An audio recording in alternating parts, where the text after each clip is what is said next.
नमस्ते दर्शक महानुभाव, हामी केनाइन कम्प्यानियन्स र आज हामी एउटा स्याड न्युज लिएर आएका छौँ। हुन त यो न्युज भिडियो लिनुभन्दा करिब 3 हप्ता 4 हप्ता अगाडिको हो र यो घटना चाहिँ तपाईको भारतको उत्तर प्रदेश हैन, हामीसँग नजिकै जोडिएको राज्य उत्तर प्रदेशको लखनऊमा भएको घटना हो। एकचोटि यो न्युज क्लिपिङ हेरौँ। उत्तर प्रदेश की राजधानी लखनऊ में एक महिला को पालतू कुत्ते ने, जिसको उन्होंने बरसों से पाला, खाना खिलाया, उसने ही महिला को, अपनी मालकिन को नोच नोच कर मार डाला। महिला की पहचान 80 साल की सुशीला त्रिपाठी के रूप में हुई है। महिला को गंभीर अवस्था में उपचार के लिए लखनऊ के ही एक हॉस्पिटल ले जाया गया था, जहां डॉक्टरों ने उन्हें ट्रॉमा सेंटर रेफर कर दिया। जब ट्रॉमा सेंटर लेके जाया ही जा रहा था तो महिला की मौत हो गई। लखनऊ के बंगाली टोला में रहने वाली सुशीला त्रिपाठी सेवानिवृत्त शिक्षिका थीं। घर में उनके एक पिटबुल डॉग और एक लैब्राडोर डॉग था। इसमें से पिटबुल को रोज वो खाना देती थीं, अपने हाथों से खाना खिलाती थीं। 3 से 4 साल हो गए थे उसे घर में पाले, लेकिन उसी डॉग ने एक सुबह महिला पर हमला कर दिया, बुरी तरह उनको काटा, उनका कई जगह से मांस तक निकाल लिया और इसके बाद इतनी गंभीर चोट के बाद महिला की मौत हो गई। बताया जा रहा है कि इस पिटबुल डॉग को महिला ने 3 साल पहले पाला था। महिला यहाँ पर लखनऊ के केसर बाग में अपने बेटे के साथ रहती थी। उनके पति का पहले ही निधन हो चुका है। पिटबुल डॉग 3 महीने का था जब ये लोग उसे घर लेकर आए थे। मृतका के बेटे अमित त्रिपाठी ने बताया कि उन्होंने पिटबुल का नाम ब्राउनी रखा था। माँ उसे रोज अपने हाथों से नहलाती थी, अपने हाथों से ही खाना खिलाती थी। ये बताते हुए अमित की आंखें नम हो गईं। वहीं पड़ोसियों ने बताया कि लोग भीतर पहुंचे तो सुशीला सुबह सुबह जमीन पर खून से लथपथ पड़ी हुई थीं। उनके कपड़े फट गए थे। पिटबुल ने सुशीला के पेट पर कई बार हमला किया था, जिससे कमरे में चारों तरफ खून ही खून फैला हुआ था। उसने हाथ पर और गर्दन पर भी हमला किया था। अमित ने बताया कि वो मंगलवार सुबह अपनी जिम गए हुए थे। पड़ोसियों ने फोन पर बताया कि ब्राउनी ने मां पर हमला कर दिया है। घर पहुंचकर तुरंत मां का हाल देखा, तुरंत उन्हें अस्पताल लेके गए, जहां डॉक्टरों ने उन्हें मृत घोषित कर दिया। हमले के बाद उनका पालतू पिटबुल डॉग अपने कमरे में शांत बैठा था। उसके साथ उसका जोड़ीदार लैब्राडोर भी एक कोने में बैठा हुआ था। जिन 2 डॉग्स को बचपन से पाला, बचपन से खिलाया, आज उन्हें ही देखकर अमित को भी डर लग रहा था। अमित ने बताया कि अब इन दोनों डॉग को वो नगर निगम को सौंप देंगे। पिछले साल कोविड-19 महामारी के दौरान कोरोना से अमित के पिता की मौत हो गई थी। इसके बाद मां सुशीला ही दोनों डॉग्स की देखभाल करती थी। बंगाली टोला में जगह न होने के कारण वह दोनों डॉग्स को छत पर टहलाती थी। दोनों डॉग्स को गर्मी से बचाने के लिए अपने साथ एसी के कमरे में रखते थे। दोनों का वैक्सीनेशन पूरा हो गया था, नगर निगम से लाइसेंस भी ले रखा था। अमित ने बताया कि मां को लैब्राडोर से ज्यादा पिटबुल प्यारा था। वो रात में उनके कमरे में ही जाकर सोता था, लेकिन मंगलवार सुबह जब अमित की मां पिटबुल डॉग को टहलाने के लिए ले गई थी छत पर, तभी न जाने उसके दिमाग में क्या आया कि उसने अपनी मालकिन पर ही हमला कर दिया।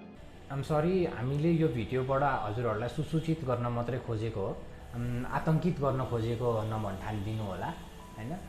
यस्तो घटना पहिला पनि भएका छन्। यो घटना चाहिँ हामीसँग एकदम नजिकै भयो हैन। भारतको उत्तर प्रदेश हाम्रो एकै सिमाना पर भने जस्तो एकदमै नजिकै भयो। तर युरोपमा, अमेरिकामा यो घटनाहरू पहिला पनि भएका छन् र कहिले पिटबुल, कहिले रटवाइलर, कहिले जर्मन शेपर्ड, कहिले ल्याब्राडोर हैन। यो विभिन्न डगहरूले यस्तो घटना घटाएका छन् हैन। सो यसलाई ब्रिड स्पेसिफिक भएर हामीले हेर्नु हुँदैन।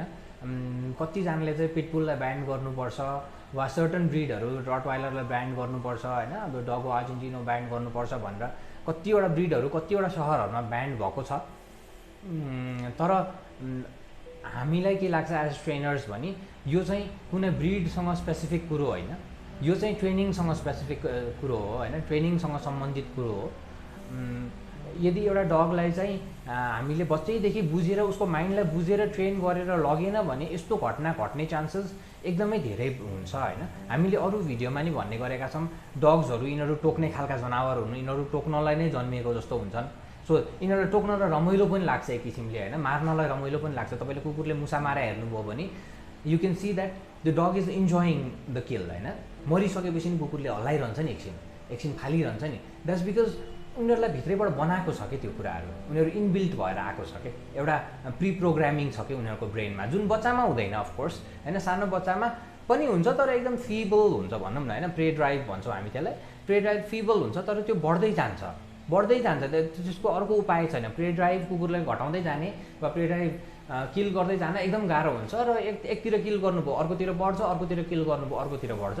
सो यसलाई हामीले राम्ररी मोडिफाई गरेर सिकाएर डेभलप गरेर लान सक्यो भने यो हाम्रो लागि एकदम युजफुल पनि हुन्छ होइन। हामीले डग्सहरूलाई पाल्नुको कारणै यिनीहरूको अलिकति अग्रेसनले गरेर हो, यिनीहरूको टेरिटोरियल बिहेभियरले गरेर हो, जुनले गर्दा चाहिँ हामीले हाम्रो टेरिटोरीलाई सिक्योर गर्न सक्थ्यौँ होइन, हाम्रो घरहरूलाई सिक्योर गर्न सक्थ्यौँ र त्यही कारणले नै हामीले यो डगलाई अडप्ट गरेको हो अरू यो एनिमललाई अडप्ट गरेको हो होइन, हामी एज एन ह्युमन बिइङ्सले।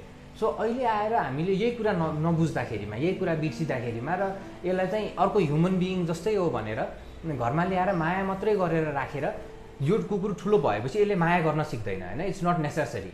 जस्तै मान्छेको बच्चालाई तपाईँले ल्याएर घरमा राखेर माया गर्ने बित्तिकै, माया गरेर ठुलो पार्नुहोस्, एउटा बुझ्ने उमेरसम्म लग्ने बित्तिकै उसले पनि तपाईँलाई माया गर्छ, रिस्पेक्ट गर्छ होइन। तर डगको केसमा त्यस्तो हुँदैन। डगको केसमा चाहिँ रिस्पेक्ट इज अर्न भन्छौँ होइन हामी। सो यिनीहरूको केसमा हामीले रिस्पेक्ट अर्न गर्नुपर्छ, उनीहरूलाई लिड गरेर देखाउनुपर्छ, हामी जाने बाटो यो हो, हामीले गर्ने काम यस्तो हो, यसरी गर्छौँ, हामी यहाँ अग्रेसिभ हुने, यहाँ नहुने, यसलाई टोक्ने, यसलाई नटोक्ने। सो त्यसरी मोडिफाई गरेर ब्रेनलाई लगिएन र यसरी छोडियो भने it can lead to disaster and it's a recipe for disaster. So we humbly request every one of us to be alikati responsible towards our dogs, towards our pets. Try and understand their brains a bit हैन, सकेसम्म उनीहरूलाई training दिउँ र ट्रेनिङले नै उसलाई चाहिँ अलिकति modify गर्न खोजौँ उसको ब्रेनहरूलाई, so that they become a safe animal to live with हैन। अदरवाइज हामीले बाटोमा स्ट्रिट डग्सहरूको प्रब्लम देखिरहेछौँ, it's I think is related to the same thing हैन। डग घरमा अग्रेसिभ भइदिन्छ, then they get abandoned and become a street dog हैन। अहिलेसम्म हाम्रो मिक्स ब्रिडहरू मात्रै हामीले बाटोमा देखिरहेको थियौँ, तर अहिले प्योर ब्रिडहरू पनि जर्मन शेपर्ड, ल्याब्राडोरहरू पनि बाटोमा देखिरहेछौँ। That's because of the same problem we think. So we humbly request everyone to be अलिकति responsible towards this. This is a huge responsibility and getting a wild animal into your house and keeping it as a pet within the family of ekdam small space ma is a huge responsibility.